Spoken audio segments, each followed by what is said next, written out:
जी बिल्कुल, जैकबाबाद शहराम के हस्ते गुस्तग हैं द 15 रोछात के हस्ते स्ट्रीट क्राइम वारदात भी हैं, लुट फुल हवर खंजी या के हस्ते लोग आई ता के हस्ते धाड़ाई हवर खंजी रोज मामूल बरसो चुपसियां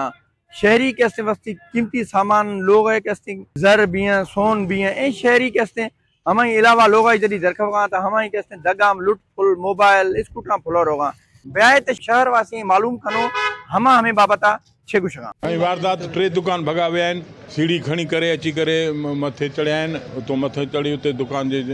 छतियूं भॻियूं अथऊं भितियूं भॻियूं अथऊं हथोड़ा बि उहे पिया आहिनि तव्हां बिल्कुलु उहे भरे सघो था पिया ॾिसी सघो था पिया ॾींहुं यानी राति जो 12:56 ते में अचे त DVR में 12:56 ते लहे थो पियो उहो सभु शइ तव्हांखे फोटू वोटू सभु शइ मिली वेंदी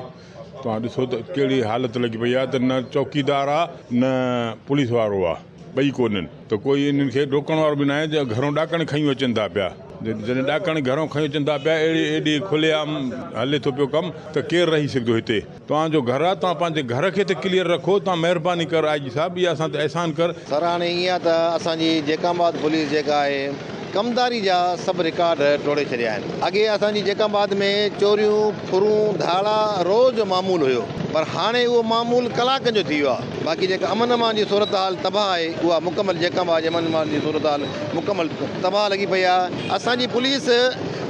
अवाम जी तहफ़ुज़ न आहे अभी हत्ता के लोग जितने भी हैं ना वो इधर से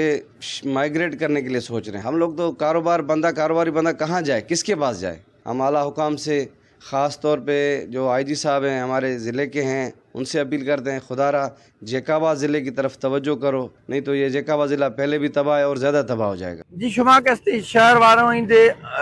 हवर अशकुदो तो ताजराई हवर अशकुदो आई हमें कुछ उम्मीद तो मजन असा लेकिन बदकिस्मतियां कहते मैं एटेमा कंडीशन हमें भी सी हैं माँ कहते कारोबारी हमें कुछ कारोबार खनक कहते मजन मुश्किल भी सी हैं शहर वासी हवर अशकुदो हमें गुशगा जॾहिं शहर मां लोगाई कैसे दरादर खबो तो हमें मारे को खबर नहीं कि कहीं घिटिया कहीं कैसे जैकबाबाद शहर में कैसे माँ कैसे लुट फुले कैसे शिकार भी हूँ आला हुक्म हमें मुतालबा खुदा मैं शहर में कैसे अमन व अमान सूरत हाला बरकरार खने वीडियो जर्नलिस्ट वजीर जुल्फकार कबीर वारिया बशीर अहमद बलोच वश न्यूज़ जैकबाबाद।